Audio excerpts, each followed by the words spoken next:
Testimonio de Ivo Lensick sobre sus experiencias durante la construcción de una casa en Hilltop Road, Oxford. Testimonio original entregado el 13 de marzo de 2007.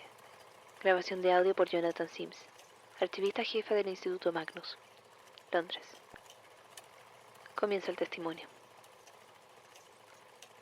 Hace casi 20 años que trabajo en construcción, más que nada alrededor del área de Oxford. Me hice cargo de la empresa de contrataciones cuando murió mi padre en 1996 y trabajo de forma estable desde entonces. Puedo hacer casi cualquier cosa que me pidan, pero generalmente me especializo en edificios nuevos, cañerías y cableados, específicamente. Y tengo cierta reputación por estar disponible sin aviso previo, así que no es inusual que me llamen a la mitad de una construcción para hacer algún trabajo.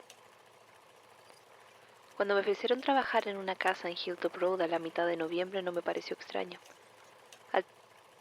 Al tipo que estaba haciendo el cableado lo llamaron para un juicio por un par de semanas, así que me pidieron ir.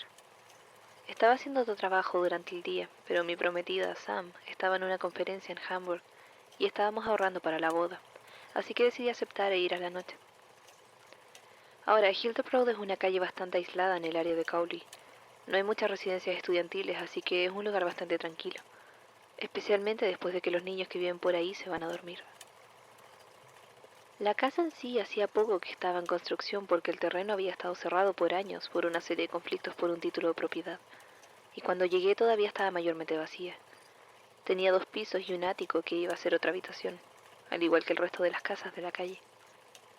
Ya estaban colocadas las puertas, pero no los cerrojos, y los agujeros donde irían las ventanas todavía estaban vacíos, dejando entrar el frío.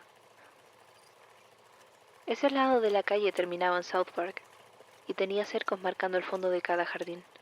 El jardín de esta casa en particular estaba lleno de escombros y materiales de construcción. Pero recuerdo que, por sobre todo eso, había un árbol. Era muy grande y estaba muerto. Y para ser franco, me asustaba. Creaba sombras extrañas, oscuras y marcadas hasta en los días más soleados. Pero no lo empezó el árbol. No, esto ocurrió en mi tercera noche en el trabajo. Debe haber sido a las 8 o las 9 de la noche, porque ya hacía un par de horas que había oscurecido. Estaba haciendo el cableado en el sótano cuando escuché que tocaban la puerta de la entrada. Primero pensé que sería alguna otra persona de la construcción que había olvidado algo, pero después me di cuenta de que no había traba en la puerta. Cualquiera de ellos hubiera podido entrar directamente. Me empecé a sentir incómodo cuando escuché que tocaban por segunda vez. A lo largo de los años tuve varios altercados con idiotas que querían causar problemas en mis lugares de trabajo, así que levanté un martillo mientras me acercaba. Traté de sostenerlo casualmente, como si lo hubiera estado usando. Abrí la puerta y vi un hombre un poco llamativo. Tenía puesto un abrigo marrón. Era relevantemente joven, blanco, de unos 25 años, afeitado y con pelo castaño y largo. El abrigo era de diseño antiguo, pareció sacado de una foto vieja. Dijo que se llamaba Raymond Fielding y que era dueño de la casa. Mientras él hablaba me di cuenta de que estaba sosteniendo el martillo con más y más fuerza, aunque no sé por qué. Le pregunté si tenía alguna identificación o documento, y él me dio lo que parecía, al menos para mí, la escritura tanto de la casa como del terreno. Y efectivamente enlistaba un hombre llamado Raymond Fielding como dueño, así que lo dejé entrar. Me disculpé por la brisa y le dije que las ventanas iban a colocarse en los próximos días, pero que hasta entonces iba a estar frío. No me respondió, solo caminó hasta el marco vacío de la ventana de atrás y se quedó mirando el patio. Traté de seguir trabajando sin dejar de mirar al extraño. Toda la situación me incomodaba, pero no parecía estar haciendo nada sospechoso. Solo estaba allí parado, mirando el patio, así que me concentré en el cableado. Después de 1 o 2 minutos noté un olor fuerte y desagradable. Pensé que había conectado mal algo, pero no. Olía a pelo quemado. Miré dónde estaba Raymond, pero no lo vi. Y en su lugar había una mancha quemada en el suelo de madera. Todavía ardía y estaba emanando ese horrible olor. Corrí a buscar el extintor de la habitación contigua. Tardé un par de segundos, pero cuando volví no había más que olor, y el humo y el fuego habían desaparecido. Solo quedaba la marca en el suelo de madera frente a la ventana. Al tocarlo noté que estaba igual de frío que el resto del piso. Empecé a limpiar y descubrí que debajo la madera no estaba dañada, solo estaba cubierta de cenizas y hollín. Fui a buscar a Raymond Fielding, pero si en algún momento estuvo en la casa se había ido. Recién cuando terminé de limpiar la marca me di cuenta de lo extraña que era la situación y empecé a entrar en pánico. Debería explicar mi miedo, no era por los espectros u olores fantasmales ni nada de eso. Verán, hay un historial significativo de esquizofrenia en los hombres de mi familia. Mi padre tenía, al igual que mi tío abuelo, y en ambos casos los llevó al suicidio. No conocía mucho a mi tío abuelo, pero vi el declive de mi padre de primera mano. Comenzó poco después de que se divorció de mi madre, aunque pensándolo bien, posiblemente hayan sido los primeros síntomas los que empeoraron los problemas en su matrimonio. De todas formas, comenzó a pasar mucho tiempo encerrado en su estudio haciendo su trabajo. Yo tenía unos 24 o 25 años en ese entonces, y todavía vivía en casa de mis padres. Trabajaba con mi papá haciendo más o menos lo mismo que hago ahora, y fue en esa época que tuve que empezar a hacerme cargo más y más de la empresa, ya que mi padre priorizaba su trabajo sobre su trabajo real. Su trabajo resultaron ser fractales. Se obsesionó con ellos, pasaba todo su tiempo dibujándolos, mirándolos, midiendo los patrones que creaban. Me podía hablar por horas y horas sobre las matemáticas que conllevaban, y me decía que estaba al borde de una gran verdad. Iba a cambiar las bases de las matemáticas una vez que descubriera esta verdad escondida en estos interminables patrones fractales. Un día llegué a casa y encontré a mi padre mirando por la ventana aterrorizado. Dijo que alguien lo estaba siguiendo, que quería detener su trabajo. Le pregunté quién era, pero negó violentamente con la cabeza y dijo que lo notaría cuando lo viera, porque todos los huesos estaban en sus manos. Traté de buscarle ayuda, por supuesto, pero se negaba a tomar medicinas porque decía que interferiría con su trabajo, y no era peligroso, así que no podía internarlo. Sabía que era una cuestión de tiempo hasta que se lastimara, y efectivamente llegó el día en el que no respondió cuando toqué la puerta de su estudio. La abrí a la fuerza y lo encontré muerto en un charco de sangre, con tajos profundos en las muñecas y los brazos. Las paredes estaban cubiertas de dibujos fractales. Todas las superficies estaban tapadas de ellos y el piso estaba cubierto con viruta de lápiz. La investigación determinó que había sido un suicidio, aunque el juez no pudo identificar con qué se había hecho los cortes en los brazos, ni por qué había tanto miedo en su rostro. Es por esto que la aparente desaparición de Raymond Fielding me preocupó tanto. Era más joven de lo que habría sido mi padre, pero igual era posible. Posiblemente por pensar en esto es que no me estaba prestando tanta atención en donde pisaba, por lo que me resbalé con el piso mojado que acababa de limpiar. Me caí de frente y me golpeé la cabeza. No creo haber estado inconsciente por más de un par de segundos, pero cuando me desperté estaba sangrando por un profundo corte en la sien. Traté de ir hasta mi auto, pero me mareé tanto con solo pararme que me quedó claro que no podría conducir. Así que llamé una ambulancia. Llegó rápido y me llevó al hospital John Radcliffe. Cuando llegué me atendieron rápidamente y determinaron que tenía una contusión bastante grave, por lo que me hicieron quedarme en observación toda la noche. Le dije a mi doctor todo sobre mi encuentro con Raymond Fielding. Si eran síntomas tempranos de esquizofrenia, quería saber lo antes posible. El doctor escuchó atentamente y dijo que era poco probable, ya que sería inusual si desarrollara alucinaciones completas tan abruptamente, pero que igual me dejaría en observación. Mientras contaba mi historia, noté que la enfermera que me estaba tomando la presión me escuchaba atentamente, pero se fue antes de que pudiera preguntarle el por qué. Estuve en el hospital por otros 2 días. Sam quiso volver de su viaje temprano cuando se enteró de mi contusión, pero le dije que el verdadero peligro ya había pasado y que iba a estar bien hasta que terminara su conferencia, por lo que estuve solo por la mayor parte de ese tiempo. La mañana anterior a su regreso fue que volví a ver a aquella enfermera. Me acababan de avisar que todos los estudios habían salido bien, por lo que me darían el alta y ella estaba allí para hacerme una última revisión. Me preguntó si estaba seguro de que el hombre que había ido a la casa en Hilltop Road se llamaba Raymond Fielding. Le dije que sí, que incluso había visto su firma en la escritura del terreno, pero que no sabía la historia del lugar. Ella hizo silencio y se sentó. La enfermera era una señora mayor, de Malasia creo, y supongo de unos 50 años, aunque no le pregunté. Dijo que su familia vivía en Hilltop Road hacía un largo tiempo, y que conocía el lugar donde yo estaba trabajando. En los 60, la casa que solía estar ahí perteneció a un hombre llamado Raymond Fielding. Era un religioso muy devoto que la usaba como una casa intermedia en nombre de la diócesis de la ciudad para cuidar a adolescentes que habían huido de sus hogares y gente joven con problemas mentales. Aparentemente al barrio esto no le había gustado, ya que los residentes solían meterse en problemas, y Hilltop Road comenzó a crear cierta reputación al respecto. Pero nadie nunca dijo nada en contra de Raymond, quien según todo el mundo tenía un alma amable y pura, y casi era universalmente amado.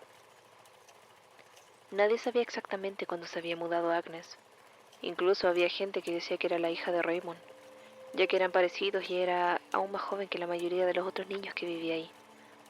No tenía más de 11 cuando llegó, y no hablaba nunca, excepto para decir su nombre si alguien se lo preguntaba. Todos comenzaron a notar a esta niñita con dos colitas castañas mirándolos por la ventana de la casa de Raymond. Hasta donde todos sabían, eso era lo único que hacía, mirar gente por la ventana. Era raro, pero nadie realmente tenía un problema al respecto. Los siguientes años, los chicos de la casa intermedia dejaron de causar problemas alrededor de Hilltop Road. No era un cambio obvio, pero gradualmente se veía menos, y menos a la gente que vivía allí. Raymond seguía estando allí y le seguía viendo perfectamente feliz. Si alguien preguntaba por un residente que no se le había visto desde hace un tiempo, él explicaba que se había ido o había conseguido un lugar propio, y a nadie le importaba tanto como para confirmar esa información. Pronto, las únicas personas que vivían en esa casa eran Agnes y Raymond. Después Raymond también desapareció. Para ese punto Agnes debía tener unos 18 o 19 años, y aún no hablaba mucho. Cuando se le preguntaba qué le había pasado a Raymond, solo decía que se había ido y que la casa era de ella. La gente empezó a preocuparse un poco y la policía realizó una pequeña investigación, pero la casa había sido pasada legalmente a Agnes, y no había señales de nada extraño. Pero tampoco había señales de Raymond. Fue así que pasaron los años y Agnes siguió viviendo en esa casa vieja. Rara vez salía, solo miraba por la ventana. La gente de Hilltop Road aprendió que era mejor no tener mascotas, ya que tendían a esfumarse. Después, en 1974, desapareció Henry White. Tenía 5 años y la investigación no resultó en nada. La gente siempre había hablado sobre Agnes, pero ahora hablaban mal. Tan mal que cuando se vio humo saliendo de la vieja casa Fielding una semana después de la desaparición del pequeño Henry, nadie hizo nada. Nadie llamó a los bomberos ni intentó ayudar. Solo miraron. Agnes tampoco debió haber llamado y para cuando llegaron los camiones de bomberos no quedaba nada más que salvar. Mientras ocurría, nadie vio una señal de vida salir de la construcción. Ningún grito, ningún movimiento, nada más que las llamas. Cuando finalmente apagaron el fuego, se encontraron restos humanos. Pero no eran de Agnes ni de Henry White. El único cuerpo que encontraron fue el de Raymond Fielding. Lo único que quedó fue un esqueleto carbonizado, al que le faltaba la mano derecha. Esa es la historia del lugar tal como me la contó la enfermera. Una vez que limpiaron los escombros, el terreno quedó cerrado por complicaciones legales sobre la posesión del lugar hasta el año pasado. Me pidió que no le dijera a nadie que había estado hablando al respecto, ya que no quería que se dijera que ella había estado inventando historias. Le dije que no diría nada y se fue. No la volví a ver y poco después me dieron el alta. Me quedé descansando en casa por un par de días, pero la inactividad forzada me aburrió muchísimo y ya me sentía mejor de la cabeza, así que decidí volver al trabajo. Seguramente debería haber evitado volver a Hilltop Road, pero resentía cómo me hacía sentir la casa. No creía en fantasmas y siendo honesto todavía no sé si creo. Y el doctor me había asegurado que no tenía ningún otro síntoma de esquizofrenia, así que no había razones para sentir ese miedo paralizante. Me convencí de que la única forma de deshacerme del miedo era volver y terminar el trabajo que había empezado. Así que eso hice. Pero tuve el cuidado de solo trabajar de día y traté de evitar quedarme sola. Incluso así hubo momentos en los que me encontraba trabajando solo en una habitación, o en los que la construcción se quedaba en silencio. Eran esos momentos que lo volví a oler, ese leve aroma a pelo quemado, o veía de reojo unas colitas castañas desaparecer detrás de una pared. Cuanto más me acercaba a terminar el trabajo, más difícil se volvía a evitar quedarme hasta la noche. Hasta que una tarde perdí la noción del tiempo y cuando levanté la vista no solo ya había oscurecido, sino que era el único en la construcción. Enseguida me di cuenta, comencé a sudar. Al principio pensé que sería por los nervios o hasta un ataque de pánico por estar solo. Pero era el calor, un calor que parecía venir de mis huesos e irradiar de mi cuerpo. Me quité el gorro y la chaqueta, pero sentí más y más calor, hasta que sentí que me estaba cocinando desde adentro. Traté de gritar, pero no podía respirar y no me podía mover. Me estaba quemando. Alguien tocó la puerta y la sensación desapareció abruptamente. Tenía frío de nuevo y estaba tirado en el suelo. Me paré con dificultad mientras tocaban de nuevo. Me temblaba la mano mientras abría la puerta. Para ese momento ya no sabía qué esperar. ¿Sería Raymond otra vez? ¿Agnes? ¿O alguna otra cosa que venía a anunciar el final de mi lucidez? Lo que no esperaba era un cura católico. Era bajito y corpulento, con el pelo corto y arrugas alrededor de la boca. Se presentó como el padre Edwin Burroughs y me dijo que Annie lo había pedido que viniera a hacer una visita. No sabía quién era Annie. Se lo dije y pareció confundido. Dijo que era la enfermera en el hospital John Radcliffe. Esto calmó mis miedos lo suficiente como para que lo dejara entrar, y le pregunté si era algún tipo de exorcista. El padre Burroughs sonrió y me dijo que sí, que exactamente eso era. Así que le conté mi historia mientras examinaba la casa. Asentía mientras le contaba lo que pasó, ocasionalmente preguntando sobre qué se decía sobre la casa o cómo me había sentido.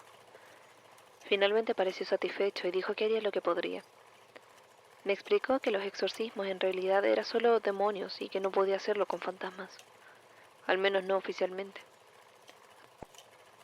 Aparentemente, si los fantasmas existen o no es una pregunta tan divisiva tanto dentro de la iglesia como fuera de ella.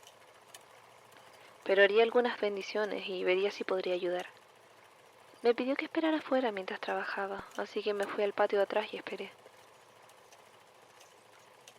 Parado allí en el frío, mis ojos se dirigieron al árbol. Ese maldito árbol. No sé por qué, pero en ese momento sentí un intenso y profundo enojo hacia ese árbol.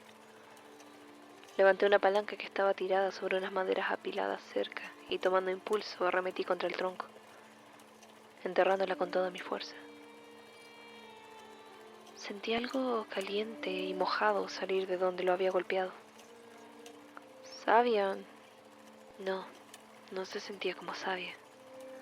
Apunté con mi linterna y vi sangre saliendo del árbol herido. Se escurrió por la palanca y goteaba en la tierra formando ríos de sangre. Al acercarse a las raíces vi algo más en la luz de la linterna. Desde la base del árbol se asomaban viejas y oscuras quemaduras. En ese momento tomé mi decisión. Fue fácil, como si destruir ese árbol fuera lo único por hacer, el único camino a seguir. Encontré una larga cadena entre los materiales de construcción que había en el patio y la enrollé en el tronco, aún sangrante. Después la enganché a mi auto. Sacarlo me tomó menos de un minuto y no hubo más sangre. Cuando el árbol yacía de costado, arrancado de raíz y sin poder, miré dentro del agujero que había dejado y noté algo tirado en la tierra. Bajé y saqué lo que resultó ser una pequeña caja de madera, de unos 15 centímetros cuadrados, con un intricado patrón tallado del lado exterior. Estaba cubierta de líneas talladas que se doblaban y cruzaban entre ellas, haciendo difícil dejar de mirarla. Abrí la caja y dentro encontré una manzana verde. Parecía fresca, brillante como una capa de rocío, como si la hubieran encontrado una fría mañana de primavera. La levanté. No me la iba a comer, no soy así de estúpido, pero esto me confundió más que los árboles sangrantes o las quemaduras fantasmales. Al sacarla de la caja comenzó a girar. La cáscara se volvió marrón y comenzó a machucarse y pudrirse en mi mano. Después se partió y de ella salieron arañas. Docenas, cientos de arañas saliendo de esta manzana que se estaba pudriendo enfrente de mis ojos. Grité y la solté antes de que alguna pudiera tocarme el brazo. La manzana cayó al piso y explotó en una nube de polvo. Retrocedí unos pasos y esperé hasta que estuve dentro, seguro de que todas las arañas se habían ido antes de levantar la caja. La golpeé con la palanca y tiré los pedazos en un pozo. El padre Burroughs volvió poco después de eso. Me dijo que había dicho sus plegarias y que esperaba que fuera de ayuda. Vio el árbol caído, pero no preguntó nada al respecto. En vez de eso, me dio su tarjeta y me dijo que lo llamara si tenía algún otro problema. La casa no se sentía distinta, pero ya no había olor a pelo quemado, ni calor, ni fantasmas, ni nada extraño que pudiera ver. Trabajé allí otra semana y no sé si fueron las plegarias del padre o el árbol que arranqué, pero no volví a encontrarme con nada inusual en mi tiempo allí. Después de eso terminé el trabajo y no he vuelto a ir a Hilltop Road desde entonces. Fin del testimonio. Trauma craneal y esquizofrenia latente. Los mejores amigos de los fantasmas. Además de la indulgencia excesiva y las drogas psicoactivas, creo yo que simplemente no hay mejor manera de hacer contacto con el mundo de los espíritus. Aún así, olvidando las palabrerías, la historia del 105 de Hilltop Road precisa investigación. Y aunque confío en el testimonio del señor Lensick sobre sus propias experiencias, tanto como puedo decir con un árbol sangrante, hay una nota en la carpeta que dice que el padre Edwin Burroughs dio su propia versión de estos eventos en el testimonio 021-8011. Aunque aún no he localizado esa específica carpeta en el caos que es el archivo de Gertrude Robinson, la posibilidad de que haya corroboración externa le da cierta credibilidad al salvaje cuento del señor Lensick. Ninguna otra persona que haya trabajado en la construcción en esa época ha anunciado disturbios como los reportados por el señor Lensick. Martin no pudo encontrar la fecha exacta en que se construyó la casa original, pero los registros más viejos que consiguió dicen que fue comprada por Walter Fielding en 1891. Fue heredada a su hijo Alfred Fielding en 1923 y después a su nieto Raymond Fielding en 1957. No hay registros de que se haya usado como una casa intermedia y definitivamente nada que la conecte con la diócesis local. Aunque lamentablemente los registros de la Iglesia de Inglaterra de esa área a la que Sacha consiguió acceso estaban incompletos. Los residentes más antiguos de Hilltop Road confirmaban la historia dada por la enfermera, Anna Kazuma, como es contada aquí. Tim logró organizar una entrevista con la señora Kazuma, pero aparentemente no pudo dar ninguna otra información más allá de la que le dio el señor Lensick. Admitió haberle pedido al padre Burroughs que fuera a darle un vistazo a la casa, porque estaba preocupada y ya lo había visto llevar a cabo exorcismos antes. No parece haber ninguna evidencia física de lo que ocurrió en la casa, ninguna historia nueva o similar respecto al fuego, pero uno de los residentes proporcionó una foto de la casa en llamas. El obituario de Raymond Fielding brevemente menciona que murió a causa de un incendio en una casa y elogia su trabajo con la juventud problemática, pero tampoco da detalles. Agnes continúa siendo un misterio y no hemos podido encontrar pruebas de que siquiera haya existido. Excepto, no podemos probar que hubiera alguna conexión, pero Martin descubrió un reporte sobre una tal Agnes Mutach que fue encontrada muerta en su departamento de Sheffield en la tarde del 23 de noviembre de 2006, el mismo día que el señor Lensick dice haber arrancado el árbol. Se ahorcó. Se figura que tenía 26 años, lo cual no concuerda. Pero enganchada a su cintura con una cadena, tenía una mano cortada, una mano derecha. El dueño nunca fue identificado, pero aparentemente el juez quedó bastante perplejo, ya que la decadencia del tejido parecía indicar que el dueño original había muerto casi al mismo tiempo que Agnes. Desde que fue dado el testimonio original en la casa, han vivido dos familias, pero no han sido reportadas más manifestaciones en Hilltop Road. Fin de la grabación.